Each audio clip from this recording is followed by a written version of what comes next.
શાળાની મનમાની યથાવત છે। શિક્ષણ અધિકારીએ દંડ ફટકાર્યો છતાં પણ કોઈ જ અસર નથી।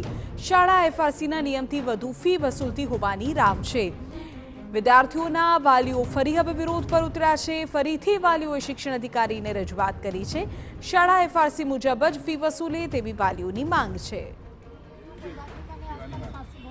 ઉલ્લેખનીય છે કે અગાઉ 28 ફેબ્રુઆરીએ પણ વાલીઓએ આ બાબતે વિરોધ કર્યો હતો, જે બાદ શિક્ષણ અધિકારીએ શાળાને ₹30,000નો દંડ ફટકાર્યો હતો। જો કે શાળાની મનમાની ચાલુ રહેતા હવે ફરી વિરોધના સૂર ઉઠ્યા છે।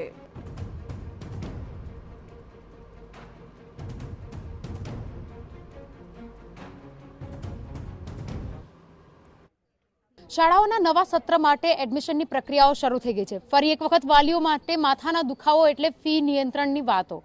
જે રીતે ખાનગી શાળાઓ પોતાની મનમાની પ્રમાણે ફી ઉઘરાવતી હોય છે, જેને લઈને ખાનગી શાળામાં અભ્યાસ કરતા વિદ્યાર્થીઓના વાલીઓ પરેશાન થઈ ચૂક્યા છે। વાલીઓના બજેટ પર પણ અસર પડી છે। વાત છે વડોદરા શહેરની વિબ્ગ્યોર શાળાની, કે જેની માટે રજૂઆત 28 ફેબ્રુઆરીએ વાલીઓએ ડીઓને કરી હતી। ડીઓ દ્વારા એફઆરસીને સાથે રાખી શાળામાં તપાસ કરવામાં આવી। ફી નિયંત્રણ સમિતિના નિયમો કરતાં વધારે ફી ઉઘરાવતા હોવાનું સામે આવતા 30,000નો દંડ પણ ફટકાર્યો।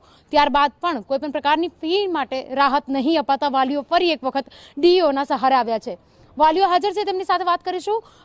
અગાઉ પણ ફી નિયમન માટે રજૂઆત કરી હતી, ફરી રજૂઆત કરવી પડી રહી છે। કેટલી खराब परिस्थिति, क्या मुश्किल क्या हो रही है? डीओ ऑफिस में हमने फरवरी एंडिंग में हमने रिक्वेस्ट की थी, तो बट अभी 5 डेज बचा है स्कूल के ओपनिंग के लिए, तो भी अभी तक कोई एक्शन नहीं हो रहा है।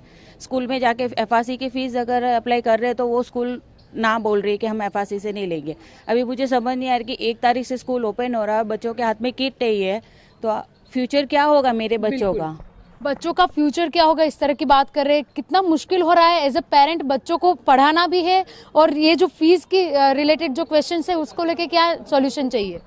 बस हम लोग तो यही चाहते हैं कि भाई आने वाले टाइम में बच्चे इसका सफ़र ना करें, क्योंकि बच्चों को किट देना बहुत ज़रूरी है। 1 तारीख से स्कूल खुल रहे हैं, तो हम चाहते हैं कि भाई जल्दी से जल्दी ये फीस का जो भी मैटर चल रहा है वो एक साइडेड हो, ताकि पेरेंट्स भी मुक्त हो इससे और स्कूल भी एक डिसाइड हो कि भाई हाँ हम एफआरसी से ले रहे हैं, एक अमाउंट तय करें आप कि क्या लेना चाहिए आपको। बिल्कुल, एफआरसीના નિયમો પ્રમાણે ફી લેવાની વાત છે। વાલીઓ કહી રહ્યા છે કે વિદ્યાર્થીઓ શાળાની જે કીટ છે તેનાથી વંચિત છે। શું માની રહ્યા છો કે કઈ રીતે કામગીરી થવી જોઈએ અને ડીઓ દ્વારા કેટલા આકરા પગલાંની જરૂરિયાત? કેટલા આકરા પગલાં તો એ તો ડીઓએ ડિસાઇડ કરવાના, ગુજરાત ગવર્મેન્ટે ડિસાઇડ કરવાનું। વાલીઓ તો કોઈ ગુજરાત ગવર્મેન્ટ પાસે કે ડીઓ પાસે ગયા નહોતા કે તમે એફઆરસી લાગુ કરો। જ્યારે ગવર્મેન્ટે એફઆરસી લાગુ કર્યું છે અને ગવર્મેન્ટ એજન્સીઓ જો એ લાગુ કરાવવામાં ફેલ થતા હોય તો એમનો પ્રોબ્લેમ છે। એ વાલીઓની આંખ મીચોળી રમે, સ્કૂલની ફેવરમાં રમે, એ લોકોનો પ્રોબ્લેમ છે। આજે જ્યારે સ્કૂલે આવી એક નોટિસ આપી છે ધમકી ભરી વાલીઓને, તો એની સામે બી કોઈને કોઈ કરવા તૈયાર જ નથી। તેનો મતલબ શું છે કે સ્કૂલ કાયદાની ઉપર છે। ગુજરાત ગવર્મેન્ટને ડીઈઓને બધાને લાફો માર્યો છે અને કોઈની પાસે કશું જવાબ છે જ નહીં। બિલકુલ, વાત કરી રહ્યા છે ફી નિયમન માટેની। જે રીતે સરકાર દ્વારા એફઆરસી લાગુ કરવામાં આવ્યું, હવે જ્યારે ફી એફઆરસીના નિયમોથી વધારે ઉઘરાવવામાં આવી રહી છે, વાલી તરીકે તમામ જગ્યાઓનું બજેટ પૂરું પાડવાની એક ફરજ આવતી હોય છે, એક જરૂરિયાત હોતી હોય છે। બજેટ પર કેટલી અસર પડે છે? એકચ્યુઅલી આ એફઆરસી પ્રમાણે આ ડબલ ફી એ લોકો ઉઘરાવે છે અમારા પાસેથી, અને ઓલરેડી ડિસાઇડ થયું છે કે એફઆરસી પ્રમાણે લેવાનું, તો ફરે હજુ એ લોકો તે અપ્લાય કરતા નથી અને ડીઓ પણ કંઈ એક્શન લેતા નથી એના પર।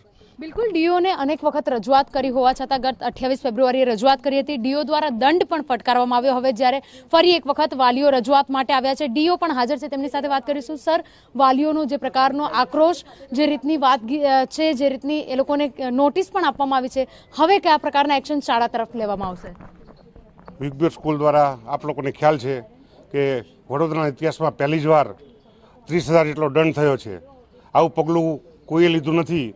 સરકાર દ્વારા સરસ પગલું લેવામાં આવ્યું છે। એ ઉપરાંત જે સ્કૂલ જો વધારે હજી સહકાર નહીં આપે તો સ્કૂલનું એફિલિએશન કેન્સલ માટે પણ સીબીએસઈ બોર્ડને લખવામાં આવશે। અત્રેથી અમારી સત્તામાં, અમારી જે પાવરમાં છે એ તમામ પ્રયત્નો વાલીઓની સાથે રહીને વાલીઓના હિતમાં કરવામાં આવશે, અને વાલીઓએ કરવાની કોઈ જરૂર નથી।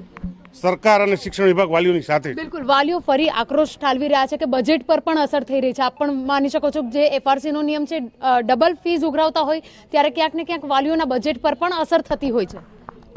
એના માટે વાલીઓને બોલાયા છે। વાલીઓને એના માટે એફઆરસીના જજ સાહેબ પણ એકદમ નિયમબદ્ધ કાર્યવાહી કરવા માટે તૈયાર છે.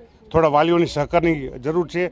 પત્ર જેના માટે એવિડન્સ જોઈએ, વાલીઓ જો લખાણ આપશે સ્ટેમ્પ ઉપર તો નિશ્ચિત આ સ્કૂલ સામે પગલાં લેવાશે. બિલકુલ અને જ્યારે આ સ્કૂલ જે જો કુકમી છે સરકાર દ્વારા કોઈ પણ સંજોગોમાં સાંકી નહીં લેવાય, પણ જે અમારા પાવરમાં છે, અમારા હિતમાં છે, એ અમારા દ્વારા થઈ શકે તમામ પ્રયત્નો કરવામાં આવશે. બિલકુલ જે રીતે ડીઓ દ્વારા જણાવવામાં આવી રહ્યું છે કે વાલીઓને જે રીતે લેટર આપવામાં આવ્યો છે, આ લેટરને ધ્યાનમાં રાખી હવે વાલીઓને જ્યારે કોઈ પણ પ્રકારની મુશ્કેલી ના પડે તે માટે પગલાં લેવામાં આવશે. આ ઉપરાંત જો જે રીતે ડીઓ દ્વારા કહેવામાં આવ્યું કે જો શાળા દ્વારા તેઓને મદદરૂપ નહીં થવામાં આવે, સહકાર નહીં આપવામાં આવે તો તેનું એફિલિએશન પણ રદ કરવા સુધીની કાર્યવાહી કરાશે.